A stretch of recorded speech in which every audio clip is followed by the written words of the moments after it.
Hi, I'm Drew. And I'm Sam. And welcome to Drewling Samantics.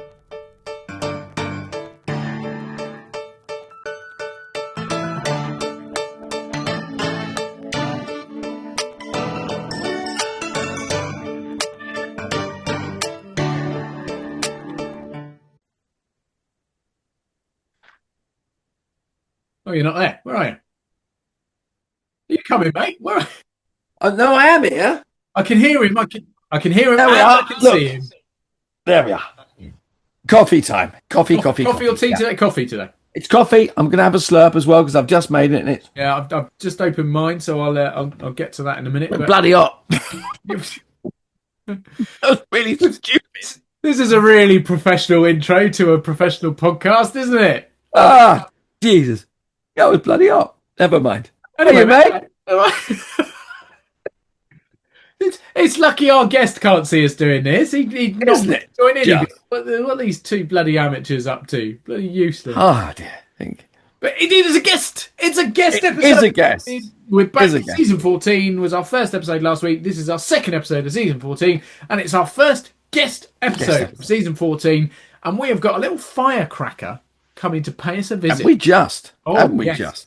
Yeah. So for those of you that are fairly new to Drewling Samantics, you may have checked us out last week. You may be new this week. Every other week, we bring on a guest, someone in the industry who does an amazing job or multiple jobs, most of the time anyway.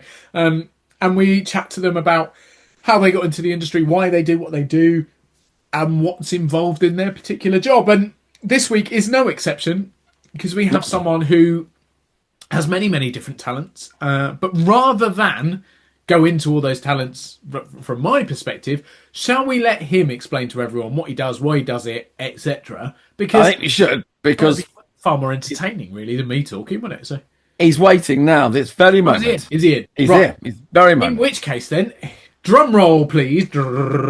Ladies and gentlemen, please welcome the first guest of Drewling Samantics, Season 14, the wonderful, the brilliant, Mr. Jack Tyler Fisher. Ladies and gentlemen, don't adjust your sets. We have the legend, the myth, the man himself. Jack Tyler Fisher is here with Drewling Samantics. Mate, it's been forever. How the bloody hell are you?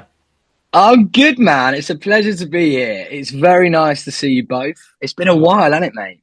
Well, it has, and obviously you and Drew don't know each other, but you're about to become best of buddies, so that's all good. We are. Drew meet Jack, Jack meet Drew. I had the pleasure of spending, best part of, 3 or 4 months we must have been. It was a long time. Yeah, it felt like 3 or 4 said years, that with mate. a look on your face as if to go, fuck me, it was a long time. No, it was not you. It was just a very intense play, wasn't it, mate? Do you know what I mean? It was. We'll intense. obviously, we'll come to that and talk a bit more about it later on. Yeah. But before we get to that, for the benefit of Drew, who doesn't know you as well as I do, and for all our amazing listeners and viewers out there, Jack, give us a little bit of a lowdown as to who you are, what you do, and why, mate. Cool, man. So I'm Jack, Jack Tyler Fisher, if you will. And I'm an actor, musician, and all-round knobhead, really. Yeah. And no, yeah. So I've been an actor professionally for, it just keeps going up, doesn't it? 6 or 7 years now, 6 or 7 years. And a musician for probably even longer, really, playing in bands. That's what I do for my job. And yeah, the reason why I do it, bloody hell, that's a packed out question. I guess it's for the fun of it, isn't it, mate? You know, and to try and do something that gets me through life, being happy, and also still being able to buy the occasional beer and a hot dog, if you know what I mean. That is what we strive for, mate. It is, a mate. penny more than a beer and a hot dog costs, and that's bloody going up every day. So we need. Honestly, mate, as an actor, it's a fucking big part of my outly goings. You know. Is that in your rider then, Jack? You know, when you gig in with a band, it's like everyone else, you know, but Jack Tyler Fisher, beer and a hot dog, please. You know, Absolutely, mate. Beer and a hot dog's the minimum. I think rider wise, it's got to be 6 hot dogs and double the beers. However the amount of hot dogs is, you double that number. Minimum 6. You're talking minimum 12 beers, but it could sky's the limit, really. The sky's the limit, man. We're only going up. Do you know what I mean? Mate, as I said, it's so lovely to have you on, and we will get to talking about how we met and more the acting side of things. But what I want to start off with is the music side, because you are, and allow me to say, you're a fucking phenomenal musician, brilliant guitarist, beautiful voice, and we got to experience singing and performing music together as part of the show we did. But yours, I guess, dates back far beyond that because of family influence, because your dad is also very, very talented musician. Tell us a bit more about that story and side of things. For sure, man. Yeah. So music has sort of always been there for, it sounds generic and a bit of a sort of bollocky kind of statement, I guess, but it has always been there because since I was a kid, my dad, was a musician, playing in bands since I can remember, really. And he also owns a music studio as well. So he owns a studio called Earth Studios. It's like a rehearsal studio for bands located in Norwich. So being a part of that was just sort of always in my life. And the music that he brought into my sort of child brain really kind of, I think, shaped who I became, which once again, full of wanky statements. It's going to be a lot of that, true, isn't though. It's true, man. It's so true. Because it is just one of those situations where, I don't know, it's all around you all the time. And he is so passionate about music. He's such a talent when it comes to music that I think it was only kind of a matter of time of him saying, do you want to learn an instrument? Do you want to learn, guitar? Do you want to learn this? And I think for ages, because he was such a good musician, I was kind of like, no, fuck this. Like, I don't want to be learning, and I was into other things when I was younger. But eventually when you start sort of realizing if I can play a bit of guitar, I can write music. That's when it completely changed for me. It's like, you can actually kind of, create, do you know what I mean? And that's the thing that I think was the most that's the thing I love the most, is writing music. Do you know what I mean? It's so class, man. It's brilliant, but it's very much a family thing for sure. If you hadn't followed that path, is that, you said you did other things, is there anything else you could see yourself doing, or is it you just think, no, that's it, I kind of... Do you know what? I get asked that quite often, and I feel like it's the obvious thing to say, isn't it? This is what I'm born to do, and it's like the kind of nice thing that rings off the tongue, and and I am incredibly passionate about everything I do. But to be honest with you, as you get older, I always will play music and I will always act, but it's when I was younger, it was my entire self-worth and happiness. You know what I mean? And I think that is important to have it as so, but I do also think that it can also be a little bit unhealthy at the same time. I think the main goal, wanky statement number 3 now coming up, is just more to be than that, happy, mate. You've done more than that. No. That's fair enough, dude. Well over 17. But it's just to be happy, man, and it makes me happy right now. It makes me really happy, working with a band and working, as a self-employed actor makes me so happy right now. Who knows what'll happen in 10 years? It could make me bloody miserable. But I've learned to just, I've been very lucky, and a lot of young musicians who I meet at the studio when I'm doing work down there, and also just on the circuit. And the same with the acting world. You get asked for advice a lot, and they're so desperate and passionate, and you need that at that age. But I think it's also important. I've also seen people who go the other way, and they are very, very sad and angry at the industry as well, because it can get you, man. I mean, you guys know it can be a nightmare. You can get so close to a huge opportunity, and it's just taken away.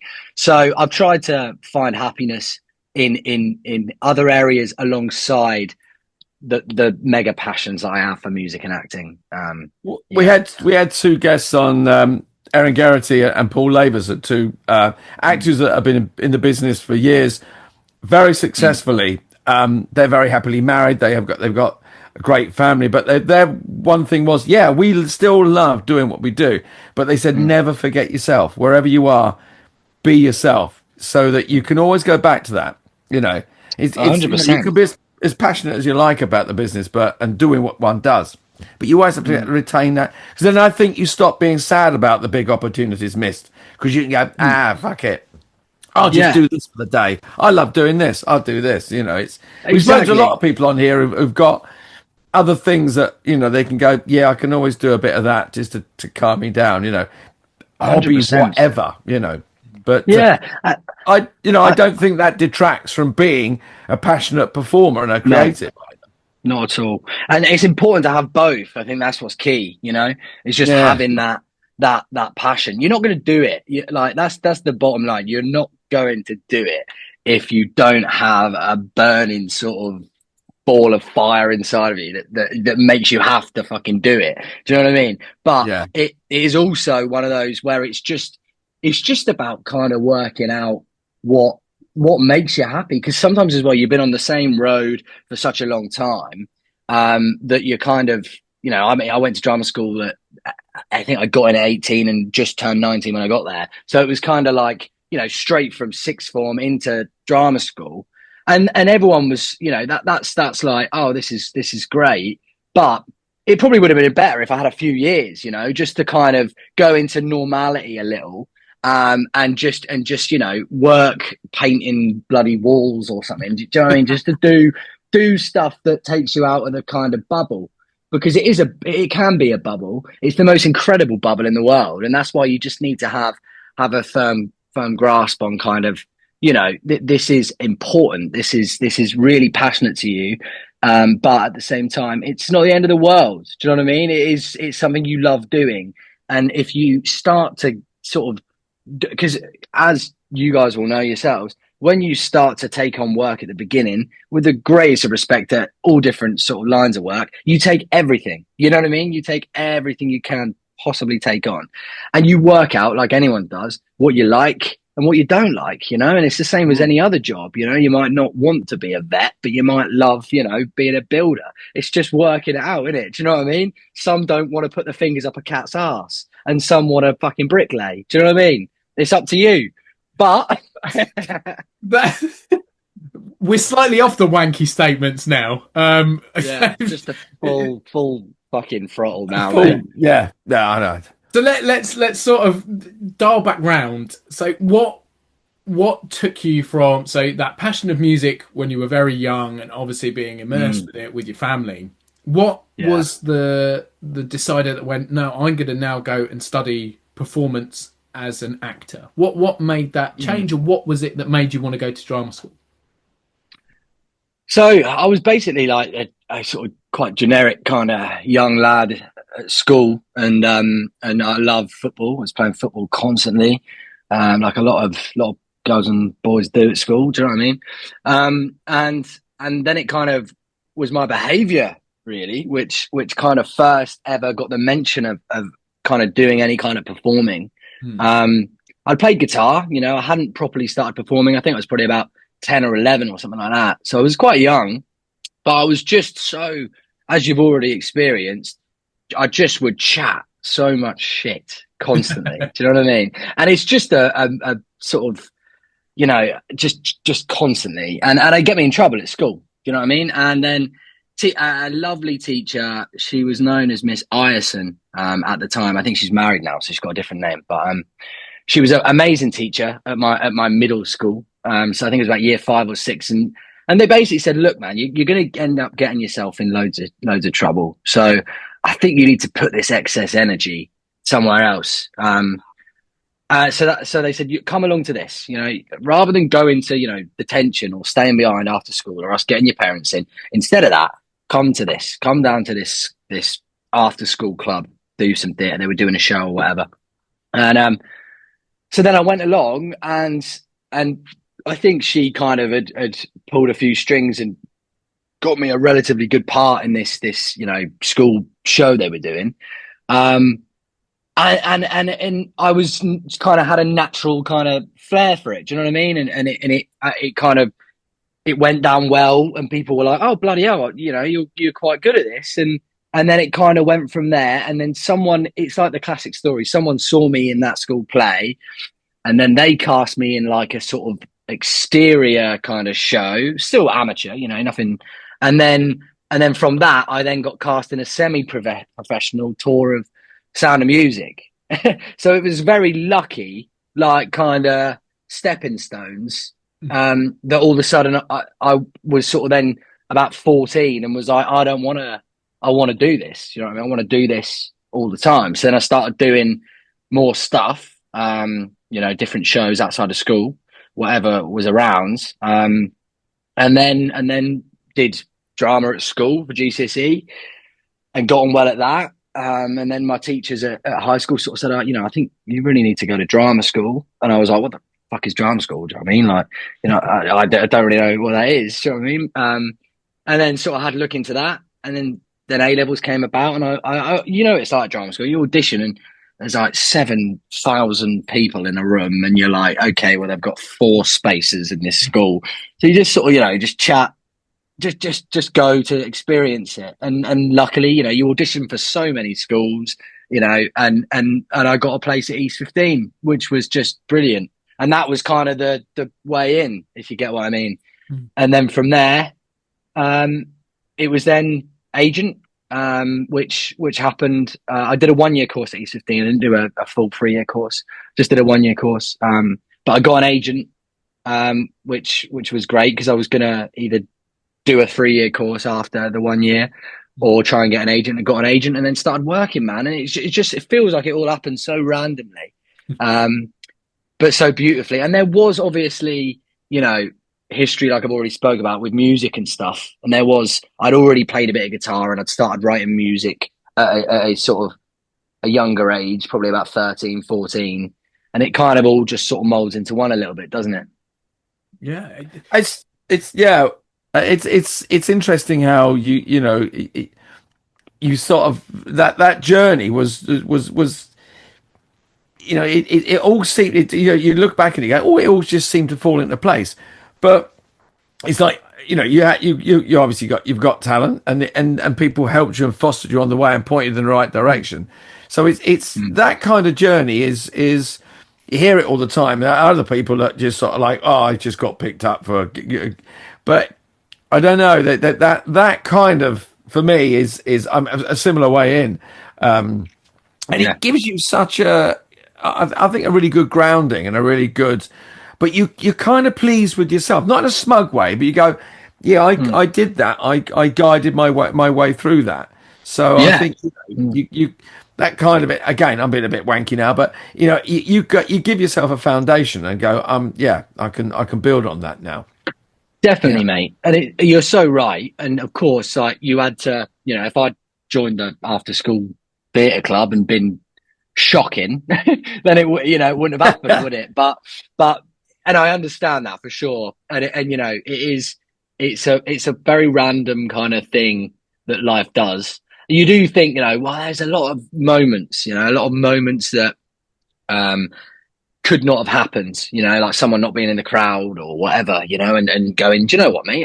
I'm casting Oliver, and then I got to play the Artful Dodger in Oliver. Do you know what I mean? It was like, you know, because I looked a little bit like him. I was young, and I could give the gift of the gab or whatever. But it's all these random little occasions. But of course, you have to back it up yourself, don't you? So it isn't all just, you know, someone came to me and said, would you like to be in this film with Brad Pitt? Because you're you.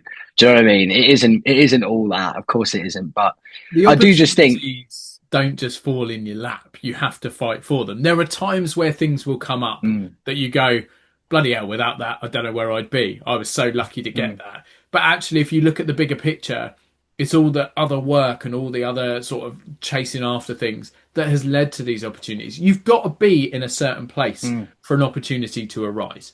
It's not like you can't win the lottery if you don't buy a ticket. Like, you've got to be bloody lucky to win it, but you've got to put your hat in the ring, haven't you? You've got to have some element of doing whatever. And by you pursuing these things, the other opportunities have come in line. And yeah, there's a huge amount of luck in our industry, whether you're talking modeling, acting, singing, whatever, any element of it, there's always going to be some luck.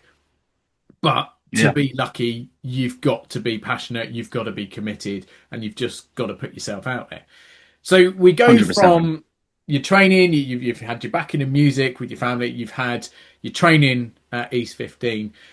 What came next after that? Was it more like straight into acting work and music sort of went to the side, or did you then jump back into music, or how did you sort of navigate with your two routes that you had available then? So what happened was, just going back a tiny bit, is when I was at high school, I was about 14, and that was when I started to get into acting and performing properly, I guess. I'd been doing it before, but that was when I was like, I think I might want to do this for a living. And I was playing in the bands then, not the same band I'm in now, but my first band. Well, my second band, but the first one was interesting. So Are we just leaving that there? That's all that needs to be said. Yeah, Is that it was great, if I'm honest with you. It was bloody brilliant, my first band. We were like 11, 12. We were gigging around Norwich. No, we weren't. We were 12, 13, maybe to 14. So 12 to 14, not quite 11, but 12 to 14. It was high school, so it's you're 12 at high school, aren't you? Yeah. And we were doing stuff that was so out the box for that age. It was kind of vocally, I had never sung in my life, and it was very squealy and very shouty. But bloody hell, we listened back to it, we recorded it, and it's very particular. It's kind of got a shouty, kind of punky vibe with a lot of kind of Midwest American emo-y kind of stuff in there. But it was so forward, mate. I listened to it back with my pals. I'm still best mates with the two lads I was in the band with. And that was the first band I was in. And I don't do it justice there. That's why I didn't leave it when you said, are we leaving that there? Because it was great. But it was just so like, we used to rock up to gigs and you'd have 20, 25-year-olds. So like, who are these scrawny little shits? Do you know what I mean? And then we'd play respect, like, mate, you're still a scrawny little shit. Just absolutely, bruv, absolutely. But it was that then, but then we'd start playing, and then they'd sort of go, oh fuck, because our guitarist was unreal, our drummer was unreal, and I was there. So it was doing yourself a disjustice, mate. Like. But it was great, mate. It was brilliant because they sort of like then realised when we started playing our heavy kind of music. It wasn't heavy, but it had a bit of bite to it. They thought we were going to do our sort of acoustic singer-songwritery stuff, and it really wasn't that. So that was where it originated. But then I started another band when that band dispersed, and I was playing with them. Lovely lads, best mates at high school, and it was great. It was very much like one of those American films where you're in a band in high school. It was great because everyone would listen to your music in high school. Everyone kind of liked the music. Everyone would come to the gigs. You could sell out gigs because you had so many fuckers at school, in your school year, and it was just great. So that was brilliant, and I really enjoyed doing that. And I was in that probably 15 to about 18. And we released good music, and it did well. For us, it did well. It wasn't life changing or worldwide success or anything, but it was good fun, and the music was heard by good people. And we gigged loads. We did lots of brilliant shows, especially in Norwich, where we sold out brilliant places in Norwich, and it was a very kind of coming of age kind of band that was really fun. So that was happening for a while, and we gigged all over, which was great. And that was when I was auditioning for drama school. I was about 17, 18. And that was when drama school started to come into the fold. And I started to basically become serious about going and moving to, London, or Essex was where I ended up going. And that was when the band sort of dispersed, and we sort of said, I'm really sorry, but I've got to put my eggs in this basket. Drama school is not a light thing to do. It's 5 days a week. Sometimes we'd be in at 8 and we'd get home at 9 p.m. And it was just intense. Do you know what I mean? And I was in a different city. And I think I did stay with the band for half of the time I was at drama school. And then we were like, we're going to have to call this, So we did like a farewell gig. So that was what happened, mate. And then, like I said before, went to drama school and got an agent. And then music was completely to the side. It was completely to the side. And I just sort of forgotten about it a little bit, stopped writing, because like I said before, writing was the thing that was really bloody golden for me. Is that I think I've always been able to sing, and I've always been able to play guitar. I have a unique voice in that I think some people will either like it or they'll hate it. It's not a all ears voice, I don't think. Maybe, I mean, I can't answer it fully because other people need to listen to it, but I think writing was where I had my strength. You know, I could write songs and I enjoyed writing songs. So that was the bit that I think was replaced with acting, because it was a different way. It was, rather than it being your writing, you were performing someone else's writing, and I was connected to the writing again. But when I came out of drama school, yeah, I started working a lot of commercials, a lot of different kind of a whole widespread theatre tours, Christmas theatre on location shows, screen jobs, a whole mixture. I was really fortunate when I came out of drama school to get a good amount of jobs off the bat, because you're often waiting a couple of years, you know what I mean? Just trying to get a couple of jobs, a couple of credits. And that kind of boosted being able to get into the different, industry sites and, different avenues and make the connections to kind of start working. But that was what happened straight after drama school, alongside, picking up work here at the studio, my dad's studio, and sort of trying to make, my first goal was to just get one job, well, the first goal was to try and get into drama school, and then it was try and get an agent, and then it was try and get one job, just so I could say I've worked as an actor, I've done what I said I wanted to do. And then it was try and get 5, and then it was like, let's try and make this part-time. You know what I mean? It's just the kind of way it works. And then eventually it was sort of part-time, and I was working at the studio and helping musicians out at the studio. But the music wasn't there, I wasn't doing anything with it. I was just gunning for an acting career. And then it started to become full-time, and it then went into full-time, which forever fortunate for, because I know some of the best actors I've ever worked with, who just, talk to me and say, I'm just really trying to make this full time. And they're fucking brilliant actors. And it's just that you have to recognize, and I know what we said before, there are loads of cases where you have to put yourself in the situation and you have to be good at what you do. But there are so many people as well that do that. And it is just, there is that element of one person's personal opinion on you or your tape or your audition can be life or death for your career. It's make or break, isn't it? It really is. Often it's in the hands of someone else, but you also shape things as best you can yourself. And so we take all this story and your whole journey, and we'll fast forward to now.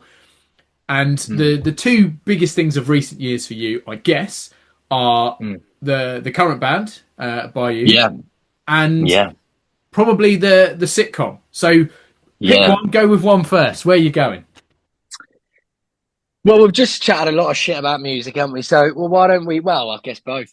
I'll go with the sitcom, because it has just been an absolute pleasure. It's just been so great. I've been working with a group of, oh, hello, the AirPods on the walk. Hang on a second, lads. I can't. Here we go. I'm back. So the sitcom's called The Bowl, and it's made by a group of creatives called Soup, who I know very well. And two of my best friends are the kind of founders of Soup. And for a long time, they'd been doing amazing theatre shows, amazing kind of cabarets, drag shows, all these different things. And, you'd be there as a supporter, and they're both in the industry. Amelia Stefanides, who is one of the founders, and Jamie Sacco. Jamie's a filmmaker and a producer and director. Amelia's an actress, producer, and kind of writer. And they are incredible what they do. And they basically, were best friends. And we had a long time of being close pals.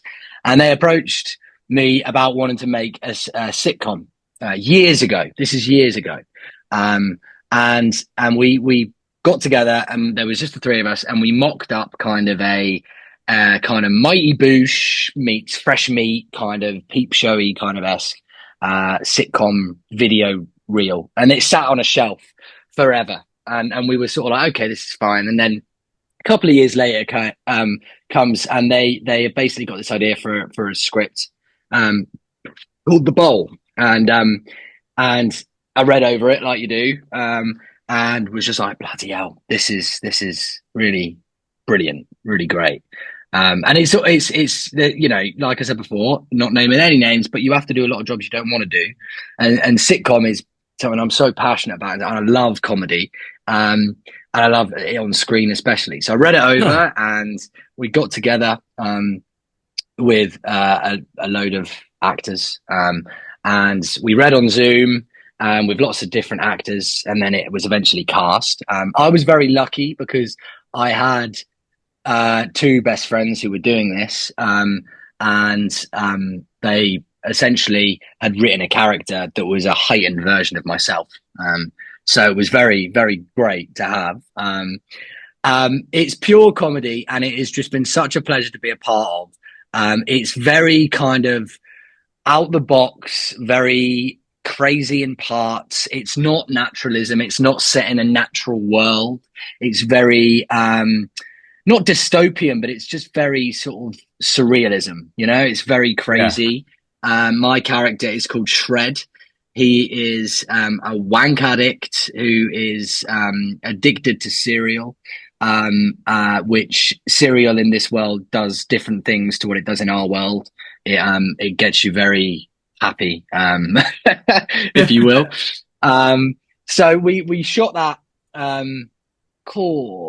last year. Last year we shot it, and it was being edited, and it was the most amazing experience to film. It was just the most amazing comedy actors all together. We put it together, and it was kind of a sort of week straight shoot for a pilot episode. And it was just such great fun. The things you get to do on a comedy set, you know, it's so rare. It was proper sort of sitcom. They'd got together a nice little budget, and they could do some really cool things. The sort of after post editing process, like of the effects they've done on that as well, have just made it through the roof. I've seen it. We had a premiere of the pilot episode in Norwich, where a lot of the creatives are from, and it was just fantastic to see it. We did it on a big sort of cinema screen, and the event sold out. People saw it. And there was a lot of incredibly exciting things happening with it. We found out something that blew our brains just a couple of days ago. And I don't know if I'm allowed to say it, so I can't say it. And I know that's horrible, but it will be coming out soon, and it will be the news will be revealed soon. But we got some incredible news. And all I will say is that there is a very, very big and famous kind of studio that have got in contact with us about it. And so we're waiting to see what happens. Episode 2 is written, and plans for, I think, episodes 3 to episode 6 are written. They're the kind of creatives that want to make stuff happen. I've kind of become a part of the Soup team now, alongside a few other amazing people, which has kind of been another amazing bonus of that job, is sort of coming on as a kind of creator and producer and writer with them. It was so open, you know, it was a lot of improv, a lot of let's try this out, let's do this. It's such a rarity that you play a character that is in your own voice, has your own kind of personality, but it's just heightened through the roof. And it just basically it allows you to go, right, well, you can be you, but with the fucking chains off, you know? And it's so fun because it's so great. Because if you say something that isn't good, you know, it'll be cut out. And if you say something that's brilliant, it's in, which has just been golden. So episode 2, I believe, is shooting in October. So they're going ahead and just stomping on with it. We've had a really good bit of interest. So who knows what's going to happen? But it's been a fantastic experience, mate. Yeah, it's been cracking. And that is screen. And we said earlier we'd come back to it. And before we go on to talking about Bayou, who obviously you're playing with at the moment, and you'll have some stuff coming up, which we'll go into. Before we get to that, we obviously alluded to the fact that we worked together. We met to do what can only be described as quite a unique show, which was technically a comedy with some real serious elements to it, some real heartfelt stuff, and a very, very important message. So the viewers and listeners will know that because I've talked about it before, but the show is called How's Your Father? And it was a community and theatre venue tour of a show that was funded by charities who support fathers and dads who have had issues or have children that have issues. And basically, it's all about the side of parenthood you don't hear quite as much about. And we had the pleasure of working together on that, and it was just a combination of everything, really, wasn't it? It was music, it was songs, it was all bespoke stuff that was custom written. We worked with social workers and very sort of very highly trained people who in that field are revered. And give me a little bit about your experience of that and how it was to bring comedy to quite a dark subject, and equally to be out there working on something, doing something you love, singing, dancing ish, performing, acting, but putting across a message that was hugely important and had an enormous impact. Yeah, it was such an interesting job. It was just like a very intense job. I remember opening the script up because we did the audition, and that was just a little piece of the script or whatever. And I just remember opening it up after getting the job and just seeing, all these different characters, the most intense kind of amount of characters that we all had to play. But then we all had our main character, didn't we? Which was a different dad, essentially. And it was just one of those situations where, I remember reading it and just thinking, how are we going to tackle this? Because it's such an intense situation that is going on at the moment with kind of the social justice system and dads and mums and the effect it has on kids that are in care. And, there are so many things going on that it was a very, very sort of hard-hitting topic that we then added a spice of comedy to, which I think it needed desperately, because it is an intense thing that can just really, bring an audience kind of to a place which is uncomfortable, at times. So I played a character called Lee. He was like 19. So I was about 24, 25 when I played him. So it was a kind of younger character. But he was sort of a young dad, and it was a very emotional story with Lee. It was a slightly different story to the rest of them, wasn't it? It was the other characters, it was more of a piece where there were scenes and you kind of told your story through other people, whereas my character was like their fate had already kind of been decided, hadn't it, with the other characters? Yeah, well, he was coming into fatherhood, wasn't he? So he was almost that. There were four of us playing the four dads, and we each had a story where something had gone wrong or something hadn't worked out how you'd want it to, and they were living that story. Whereas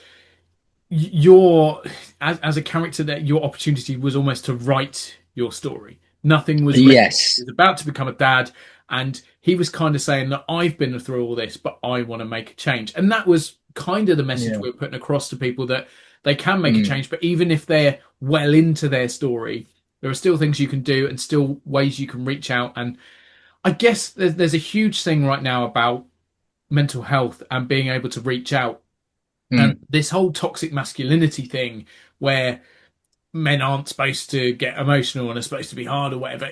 We are changing for the better, like race in general, but there's still far too much of that side of things. And I think definitely the real kind of message behind this piece was that it's okay to ask for help, and things might not go the way you want them to, but don't be afraid to reach out.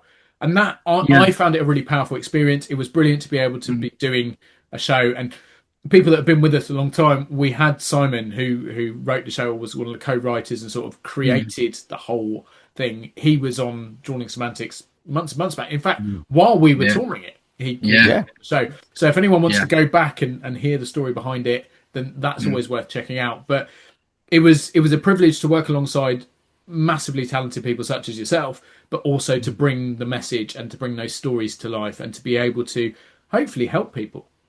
Definitely, man. And it was it was very important piece, very intense. And it kind of brought this kind of feeling for me personally, where it was, here are some dads where situations have occurred and they are trying to either get their kids back or keep their family life together. But then my character was about to be a dad, wasn't he? So it was just that experience of kind of like you said, being able to write your own story and being able to kind of call out the kind of other characters.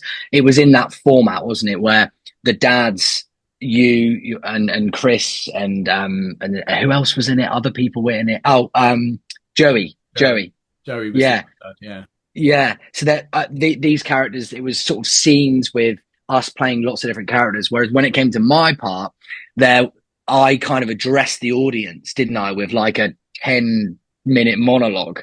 It was like so intense, That was the thing I was kind of going to allude to earlier when I spoke about opening that script for the first time. I saw, I was reading the script and I'd been cast as Lee, and I was just reading it and I was just like, where the bloody hell is he? Where the bloody hell is he? And then you kind of realize when you're in the rehearsal process, I thought, bloody hell, we're all going to be playing so many characters for and there was no interval either. So it was an hour and a half piece, wasn't it? Or an hour and 15 or something straight. And it was just the most intense playing this character. Then I was playing a little Yorkshire wife, and then I was playing a soldier kind of like brother to you. And it was just so intense. And then right bang at the end to finish the piece, I come to that page and I go, oh, here's Lee. And then I keep turning the pages, and it was just a 10-minute monologue. And I was just like, bloody hell, And I was so excited because it was such a challenge. Because it's a bit, it's not hugely different, but opening a piece with a 10-minute monologue is very different to like it being right at the end. So as an actor, you're constantly aware that you have got to give all this energy and all this power to all these stories that are very deep and connected and very intentionally provocative and hard topics to deal with, where you're playing lots of different characters of different genders and different ages. But the whole time, right at the end, you've got this monster monologue that I think was genuinely about 10 minutes, wasn't it, Sam? I think it was a long monologue, and it was long. Fucking nailed it. And quite a lot of the time, there weren't many dry eyes in the house because what was behind it was so powerful. And a lot of the writing had been inspired by true stories and by actual sort of like accounts from people who had experienced these things, and they'd all been amalgamated together. But it's one of those jobs that kind of makes you go, I love doing what I do, and I'm lucky to do what I do, but this is beyond privilege to be able to deliver this, to have this feeling of we're involved in something far bigger than just a piece of entertainment. Because they'd used the language from the social workers. It was written with social workers' help, with real life people who were, like you said before, highly regarded in the industry.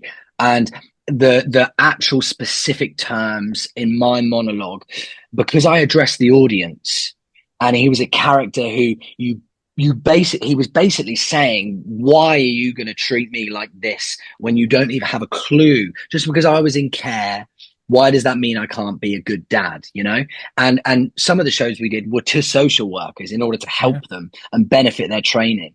And to have a monologue that lasts so long, where I'm not just addressing it and they're watching it going, bloody hell, I understand all this. I'm actually looking at them in the eye and I'm pointing at them and I'm saying to them, and it's not social workers' faults, but it's just the system. I wasn't, it wasn't them that was the problem, but it was kind of directed in a way where I was addressing it as to them as an issue. And sometimes, depending on which show it was, sometimes it was kind of somber and a little bit more emotional. And sometimes it was a little bit more, not anger, but, there was a little bit more frustration, and it would come out and we had visible or audible gasps and oh my God, and things from the audience, especially the social workers, because they knew, and I got to address them and almost give them a kind of, I don't know, telling off. It was a real privilege to be in, but such a fantastic piece, and I think it did a lot of good. Yeah, it just goes to show. Sorry, Sam. I was just going to say it was an honour to do it, and yeah, I think it just shows the power of theatre and the importance of theatre beyond anything else. You were going to say the same, were you? I was going to say exactly the same thing. Yeah, it just sometimes you go, yeah, the entertainment's fine and enjoying what I do is fine, but just in case you do a job as you two did there, and you go, I've actually done a bit of good here, and that feels even better, doesn't it? And, in a way. and it reflects in the performance as well. Because when I was doing the monologue, I know it's easier because you're so driven by yourself and what you're talking about and the kind of thoughts behind it. But because it was so long and you could really build up that emotion and what you were talking about, I remember, some performances it would happen, some it wouldn't. But sometimes I would actually, get emotional, and it would be there. I'd have tears, and it's something that you obviously have techniques to bring into different pieces. But that I didn't have to. It was all natural. It was just thinking about my dad, my granddad, my family, me as a dad.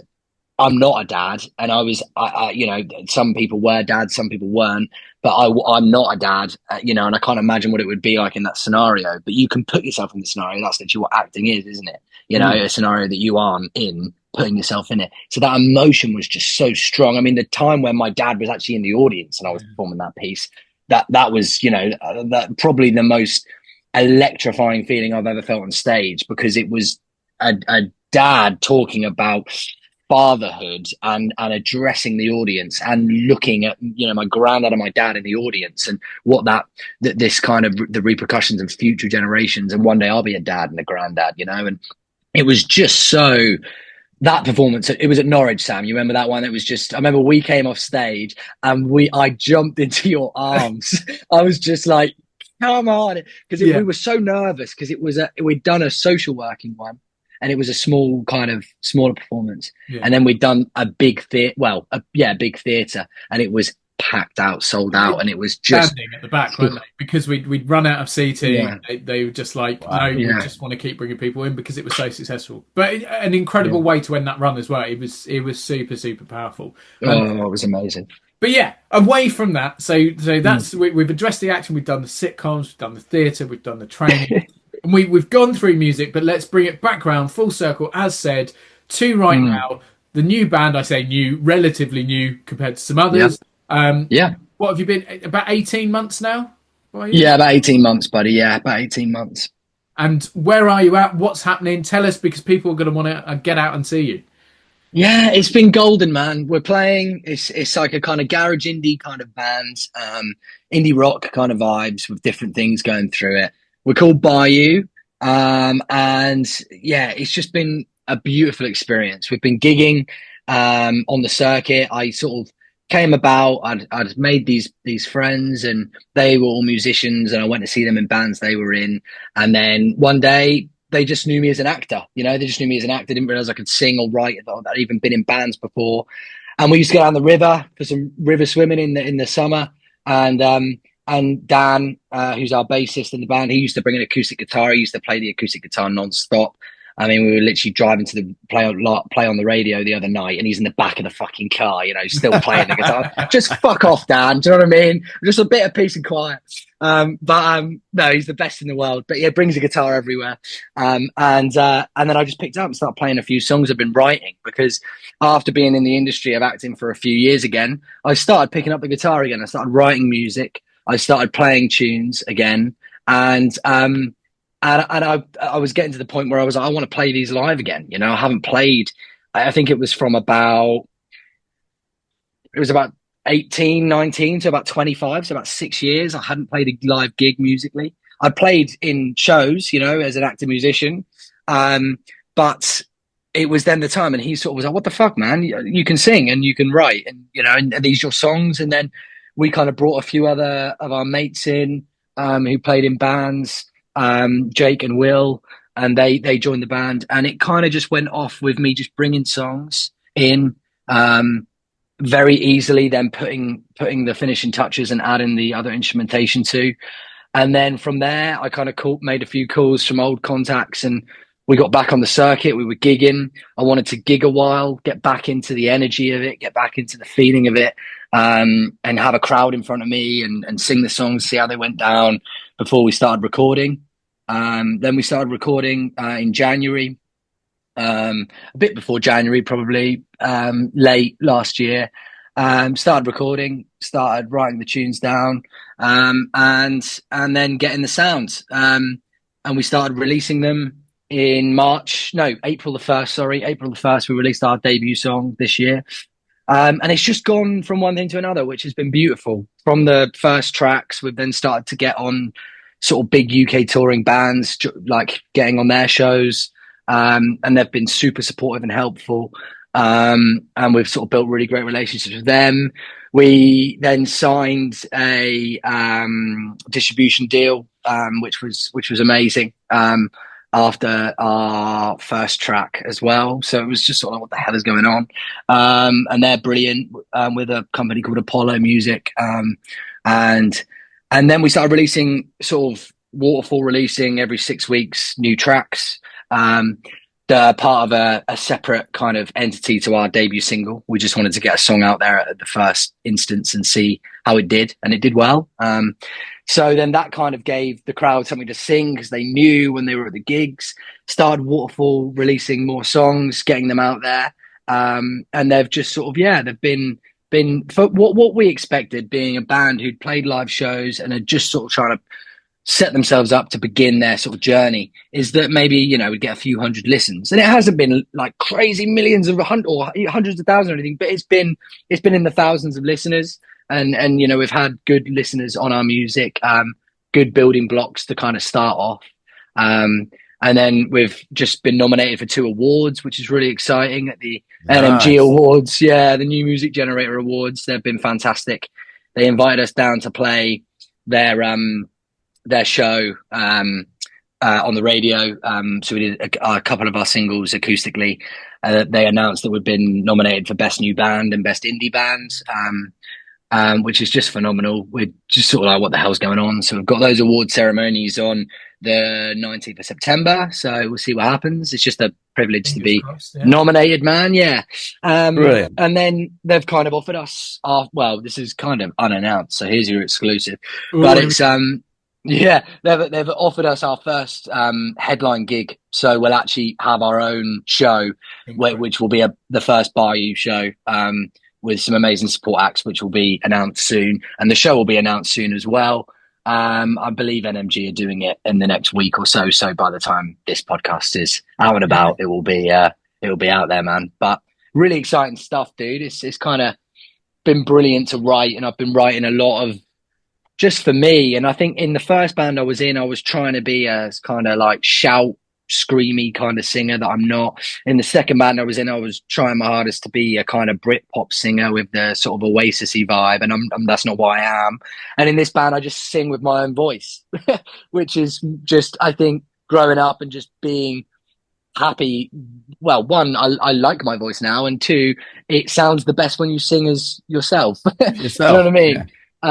Because I just, it was what I was listening to. It wasn't intentional, but I used to listen to a lot of that kind of music when I was younger. So that's what I replicated. And I used to listen to a lot when I was sort of in my teens, and that's what I replicated. And now I just do my own thing, if you know what I mean. And it's been a real privilege. Yeah. It's great, man. It's really cool.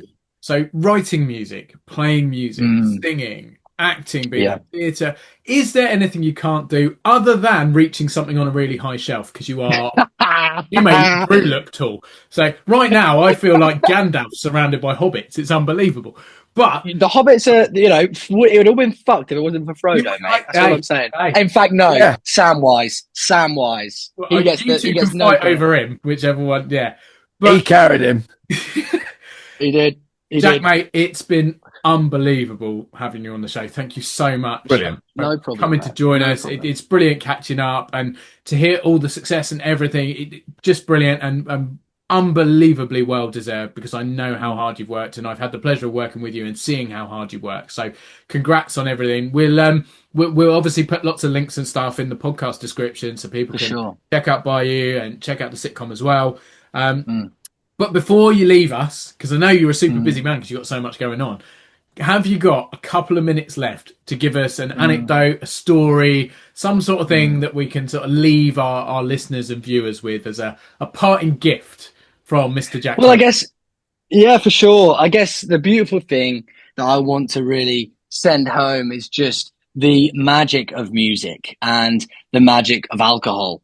I think the beautiful thing when they mix is, I remember a story when I was in my second band. We were in the heights of high school and sixth form, and we were playing big shows.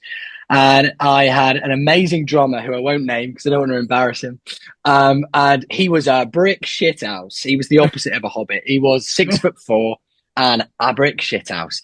And we played a show, and we thought we would get him more and more drunk as we were playing the show. And it was fine while we were playing, but there were more and more beers happening and blah-de-blah. And then, as you do, we all go back to a house party. Because we'd played a show, and this guy was big, you know what I mean? A big guy. And when he got drunk, he really got drunk because it took him a lot to get drunk. And we go away, we're still drinking, we're having a great time, you know, after a great show, and people are back at the house party. And we all decide we're going to stay at this house party, you know. So the girl whose house it was says, you can stay on this sofa, and I'll stay on this other sofa, as in me and my drummer.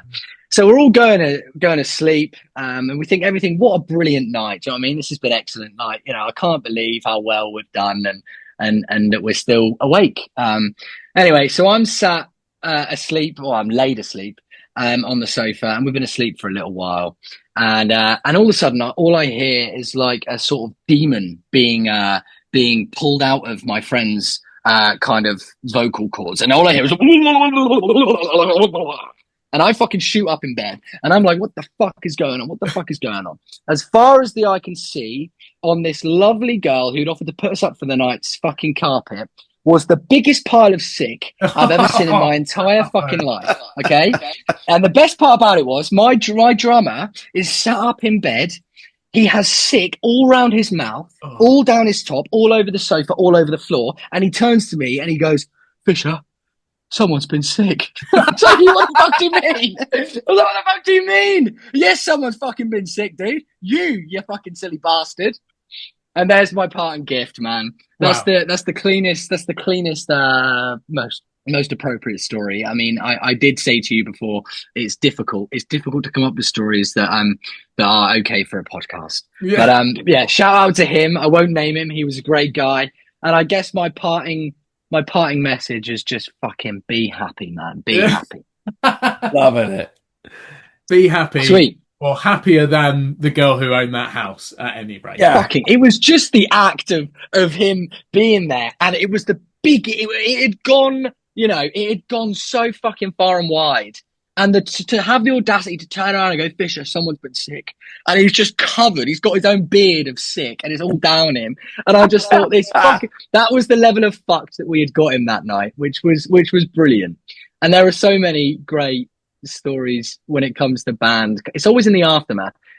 I don't know what it is. Musicians can take their drink until they get off stage. Oh yeah. Do you know what I mean? And then they realise how pissed. it, doesn't it? I think, and then all of a sure. sudden, adrenaline's gone, and you got the post-show buzz. But sure, man. Jack, mate, it's been unbelievable. Thank you so Brilliant. much. No worries, dudes. No worries. Thank you. We look forward to coming to check out by you when all details are announced. Probably, as you say, by the time this show is released, the details of your gig will be out. So we'll try and get along to that, and we encourage anyone else to go along to it as well. Bless you, lads. And just check out everything that Jack does, because as much as it pains me to say it, he's bloody good. He is, isn't he? Thanks, He man. is. Yeah. I appreciate it, lads. Take care of yourself. Thank you, dudes. Cheers. Cheers, Jack. Take it easy, buddy. And goodbye to Mr. Jack Tyler Fisher, who has been, I mean, it rolled along with the energy of that man. No wonder he gets so much done. No wonder he's so bloody successful. He's just bursting at the seams. Yeah, bouncing little ball of energy, isn't he? But Isn't he and full of the joys of spring and voice of an angel and potty mouth to go with it. Yes. But no, brilliant. So much fun catching up with him and hearing. Fun. I mean, the guy is painfully multi-talented. Like, genuinely turns his hand to so many different things, and he's a joy to share the stage with, because he's a very unselfish performer. He will set you up and enable you to better yourself, and likewise. And yeah, it's a pleasure to work with him. It was a pleasure to chat with him today, and just Absolutely. Hopefully everyone else has enjoyed, despite his disgusting story at the end there. Well, you never know. We may go viral because of that. You never know. Yeah, well, it sounds like the drummer had caught something viral, but Doesn't it just? Maybe that was the cause, or maybe it was just excessive amounts of alcohol, which we are not necessarily promoting. This is just not at all recounting of a story. But yes, no, it does seem to be bands and alcohol that generate quite a lot of tales. Bloody musicians give us creatives a bad name. Yeah. Blame it on the musicians. I've never had a drink, ever. Me either. No. Yeah, quick, change the subject. Quick, run. Yeah, we're back next week, and next week it is just us. It's just us. And I promise we won't be talking about sick next week. No vomit. No vomit. No vomit. Well, unless that's where the topic takes us. It shouldn't do, really. Well, let's yes. We'll try and keep away from that. We've had enough sick talk for a season already, and we're only on our first guest. Only done 2 episodes. But, 2 episodes, mate. Yeah. No, it's a pleasure to be back interviewing guests. Jack has set the standard high. We've got some other amazing people queued up. But as we keep saying, if there's anyone in particular you'd like to see from any area in the industry, or if you personally would like to come on and tell us your stories of bands getting drunk and throwing up everywhere, or stories of anything but that, then please do get in contact. Get in touch. But till then, Drew, I'll see you next week, mate. Have a lovely one. And you, buddy. Yeah. Thank you, everyone else, for listening and watching. See you later on. See you soon. Cheers. Bye.